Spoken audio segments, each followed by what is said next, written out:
Salam alaikum. Assalamu alaikum. Aujourd'hui, nous avons donc le plaisir de vous retrouver pour la 31e session de l'école virtuelle francophone Safina du Savoir avec Cheikh Haïdar Moahajir. Donc les fois précédentes, nous avons eu l'occasion de célébrer ensemble la naissance de l'imam attendu, de l'imam Mehdi, que Dieu facilite sa réapparition. Et donc précédemment, nous traitions de la vie de l'imam El-Hassan. Donc nous allons nous inscrire aujourd'hui dans la continuité d'une approche de la vie de l'imam Hassan, que la paix soit sur lui. Salam alaikum. Que la paix de Dieu soit sur son prophète Mohammed et sur sa famille bénie et infaillible. Salam alaikum, chers amis. Salut ala Muhammad. Allahumma salli ala Muhammad wa ali Muhammad. Bon, on est aujourd'hui très content de nous retrouver après ce week-end très actif. C'est week-end, parce qu'on en a eu deux.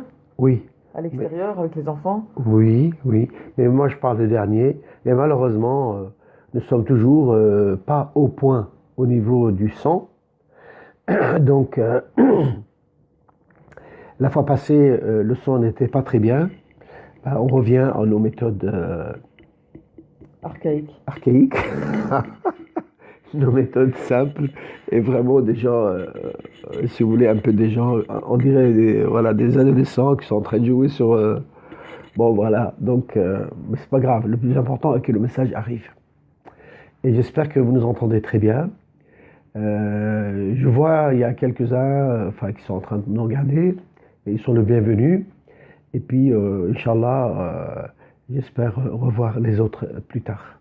Et donc, salam alaikum, qui nous salue, qui nous rejoignent. C'était bien le week-end passé, non? C'était sympathique, et le week-end avant aussi. Ce que j'aurais aimé que maintenant, tous les amis qui ont participé au week-end des partisans européens, qu'aujourd'hui, par exemple, envoient des messages ou ils nous montrent combien ils étaient contents pendant ce week-end. Parce que quand même, c'est un événement important pour nous tous, hein, non? Oui, bien sûr. Oui. Bon, mais je propose qu'on les laisse réagir à l'aise et à leur aise. Voilà. Oui, mais ça n'empêche qu'on peut toujours parler de ce week-end agréable, là où on s'est promené, on a fait une promenade. Et puis t'as vu la rencontre avec ce monsieur là belge qui commence à nous offrir des bonbons sur la route? Non, moi je n'étais pas présente. Donc. Ah, tu n'étais pas présente? Non. Bah, je te raconte ce qui s'est passé. On était en train de marcher, en fait, parce que là où on était à Charneux, on était dans le camp, et puis on voulait faire une promenade vers une colline. Et puis voilà, on a été, tout le monde, hein, une cinquantaine de personnes comme ça, même plus peut-être, qui se baladaient sur la route. On s'est dirigé vers cette colline qui était notre destination. Et puis c'était le week-end de Pâques, c'est ça? Oui, ça tombait en plein, ça correspondait avec le week-end de Pâques, oui. Voilà. Et donc, c'est même le alors il y a un monsieur belge de certain âge, bon, pas très vieux, je sais pas, peut-être il y a cinquantaine d'années. Alors il sort, et d'abord il nous voit par la fenêtre, je suppose. Hein. Il nous voit, voilà. Il nous a vu, en tout cas, il nous a vu de l'intérieur de sa maison. Alors du coup, il se dépêche, il ouvre sa grande porte avec un panier plein de bonbons et de chocolat, des œufs de Pâques. Il commence à offrir à tout le monde. Et tout le monde était content. Vraiment, il dit bienvenue. Enfin, tous les visiteurs, voilà. C'est vraiment c'est vraiment quelqu'un de très bien. Et il y a des gens comme ça qu'on trouve, indépendamment des régions et des races. Il y a des gens qui sont gentils partout, hein. Oui, comme j'ai compris de cette personne, c'est quelqu'un qui est impliqué dans les relations avec les musulmans aussi. Aussi, je ne savais pas ça.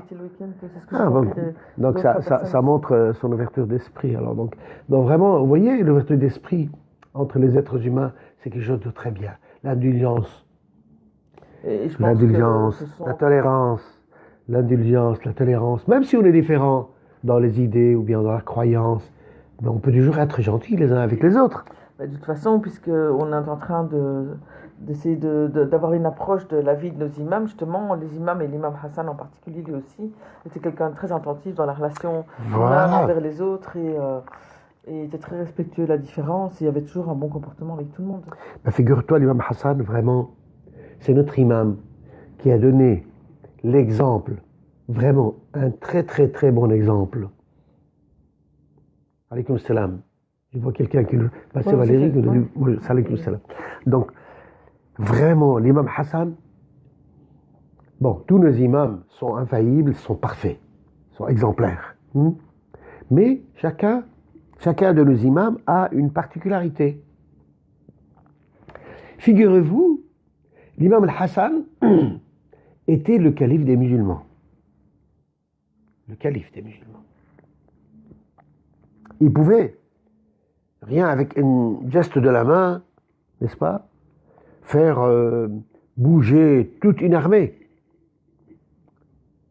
Fais attention que tu ne fasses pas bouger tout le téléphone. Oui. Avec ta main, tu fais des gestes. C'est vrai, je fais comme ça. Non, c'est pas très... Oui. Bon, mais l'imam Hassan, c'était le calife après le martyre de l'imam Ali. D'accord? Et puis il a vu que les musulmans, malheureusement, les musulmans, étaient tentés par l'argent et par l'achat de conscience que Muawiyah pratiquait à l'époque. Muawiyah, l'ennemi juré de l'imam Ali, est le fils de Abu Sufyan qui était l'ennemi juré du prophète. D'accord? Donc Muawiyah soudoyait les gens, leur envoyait de l'argent, achetait leur conscience pour qu'ils laissent l'imam Hassan, l'imam infaillible, l'imam juste, l'imam vraiment qui est humain, qui est très bon, qui ne pensait qu'à faire le bien à la société. Alors les gens, tentés par l'argent et par le soudoyement de Muawiyah, ont laissé l'imam Hassan et commençaient à envoyer à Muawiyah des lettres en disant « Oui, oui, nous sommes avec toi, oui, envoie l'argent. » Voilà. Ils ne disaient pas ça, mais sous-entendu, on veut l'argent, quoi, on veut l'argent, on veut... Voilà. Oui, oui, nous sommes prêts. Si tu veux, Muawiyah, on est même prêt à te livrer l'imam Hassan avec les mains ficelées, en tant que captif, c'est-à-dire. Ils peuvent l'attraper et lui mettre des fils, ou bien, aujourd'hui on met des menottes. Hein. À l'époque il n'y avait pas de menottes, il y avait des cordes. Donc on ficelait ses mains avec les cordes, et puis on donnait, on le livrait. L'imam Hassan, bien sûr, il était un homme intelligent. Il pouvait répondre à leur trahison par un complot, par exemple, ou bien par une répression militaire, comme on dit aujourd'hui, hein? Ou bien par une persécution à leur égard. Il pouvait envoyer, les attraper de maison, tous ces gens-là qui le trahissaient avec Muawiyah. Il pouvait leur envoyer des gens alors, dans leur maison. Il pouvait faire des représailles, en fait. Il pouvait voilà, les attraper, les mettre, les opprimer, les torturer, comme il faisait Muawiyah. D'ailleurs, ça me rappelle de nos jours cette méthode envoyée, comment dirais-je, pratiquée par Muawiyah, c'était soudoyer les gens avec l'argent, et ceux qui ne veulent pas, il les persécutait. Comme par exemple les Al-Saoud, les Saoudiens font aujourd'hui. Al-Saoud, ils sont prêts à acheter la conscience de tout le monde. D'ailleurs, malheureusement, il y a beaucoup d'hommes politiques européens et américains qui cèdent devant l'argent, à la corruption. Alors, il reçoit. Alors, on connaît que les Saoudiens, en tout cas, ils distribuent l'argent par mallette. Alors, si les Saoudiens, ils veulent se doyer un homme politique ou un homme important, il y aura une mallette. Qu'est-ce qu'il y a dans cette mallette? Des dollars.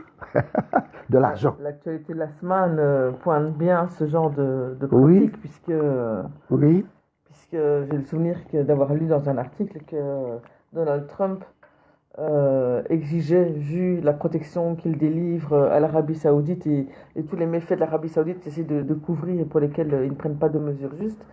Donald Trump, justement, se trouvait dans une position où il demandait encore plus d'argent au roi saoudien pour continuer cette pratique. Oui. Elle a répondu clairement, parce qu'il y a certains députés honnêtes aux États-Unis qui sont opposés à la relation parce que les Américains aident les Saoudiens.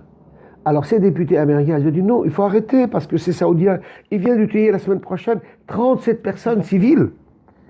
Ils les ont tués, ils les ont exécutés. Alors certains congressmen, hein, les députés américains, ils s'opposent à cela. Alors Trump leur dit, pas question,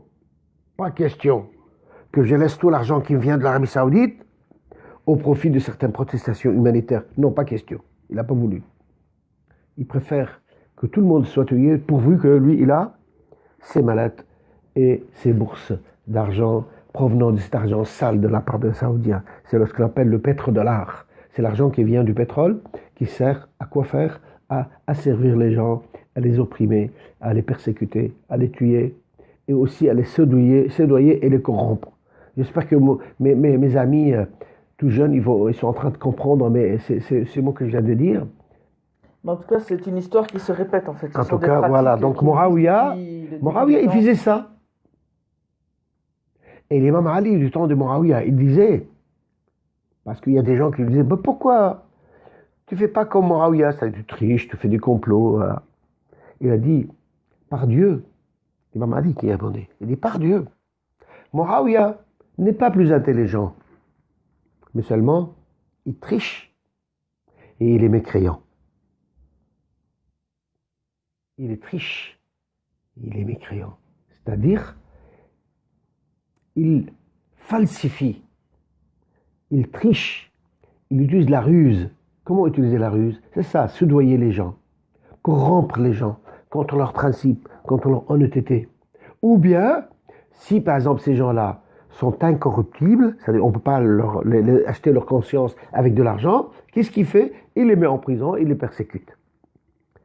Et l'imam Hassan était devant ce dilemme, devant ce choix. Qu'est-ce qu'il fait?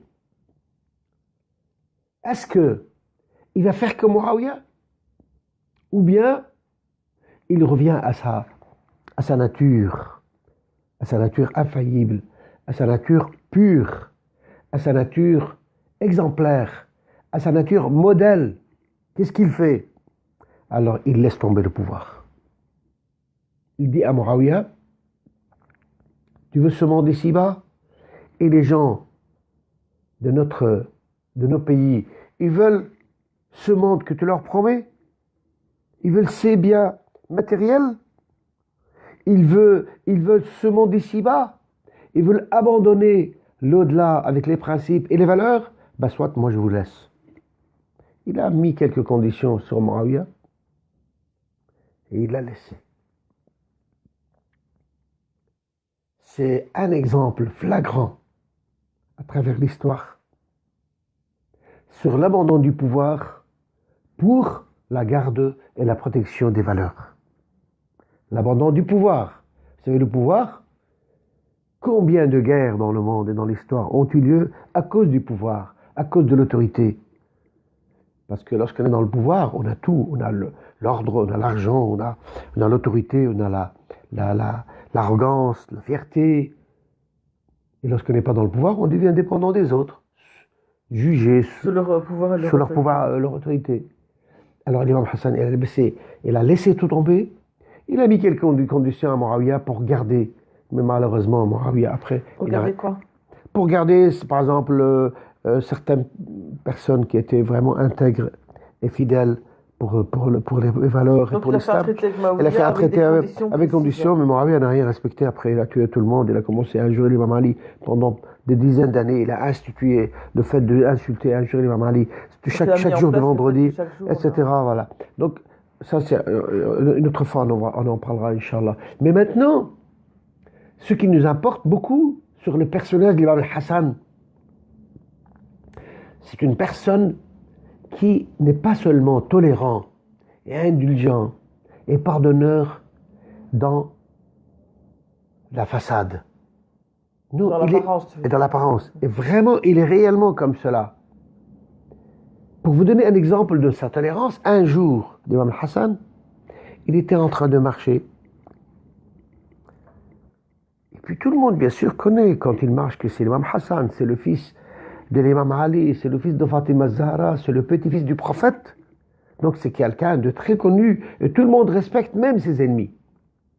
Alors il y a un des partisans de Muawiyah, s'aperçoit de lui et il le reconnaît.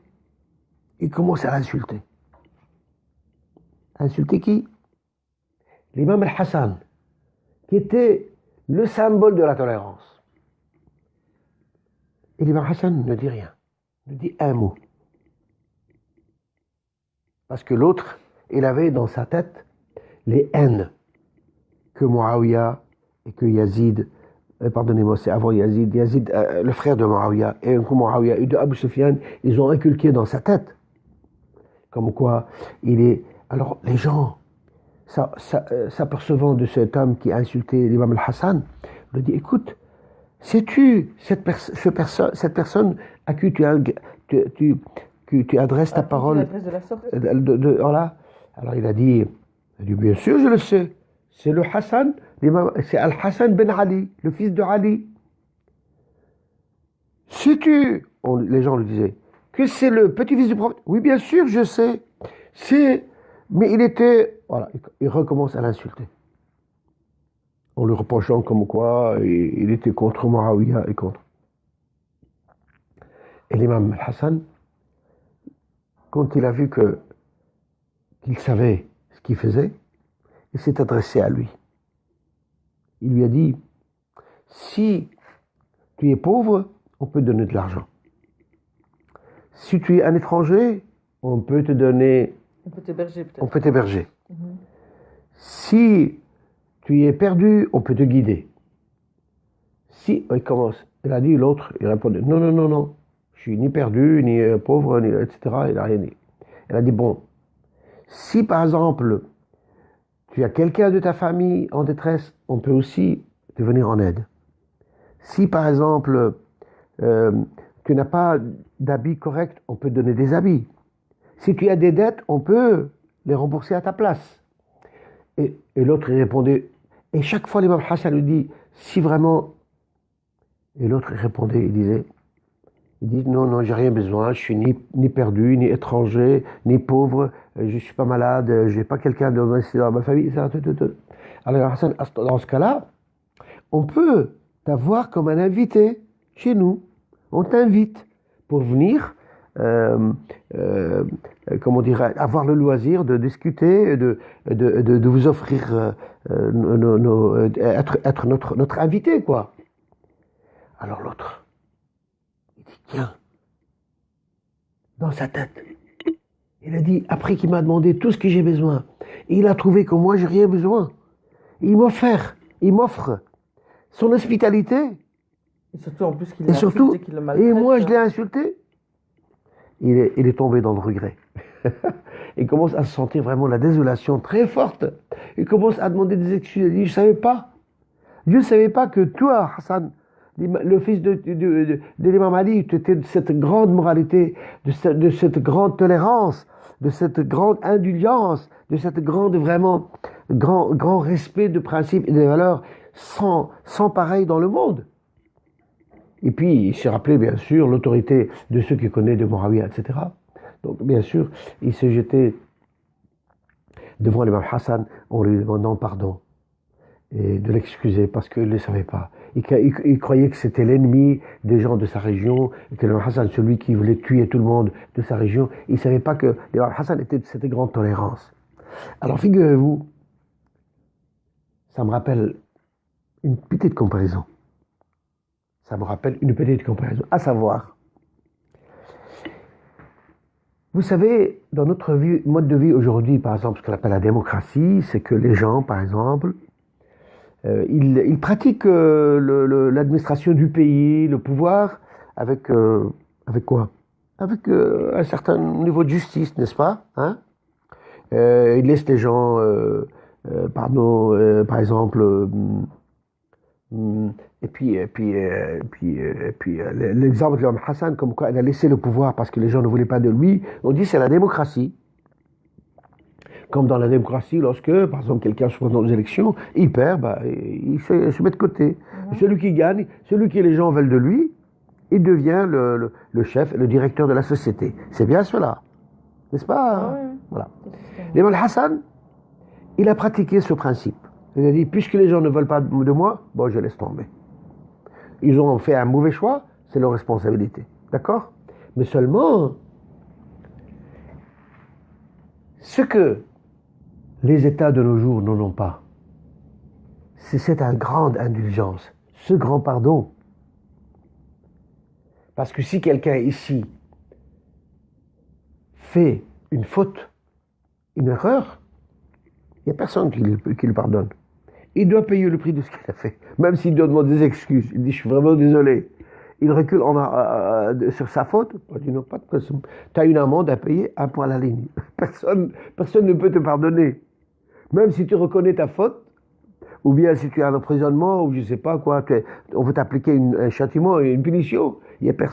La différence entre les membres de la famille du prophète, notamment l'imam Hassan, que la paix de Dieu sur lui, et tous les gens qui gouvernent dans le monde, la différence est que eux, ils surpassent les autres dans leur, comment dirais-je, dans leur manière de laisser tomber ce monde ici-bas, ne pas s'attacher aux choses matérielles, mais en plus de ça, ils ont cette grande intelligence et ce grand pardon.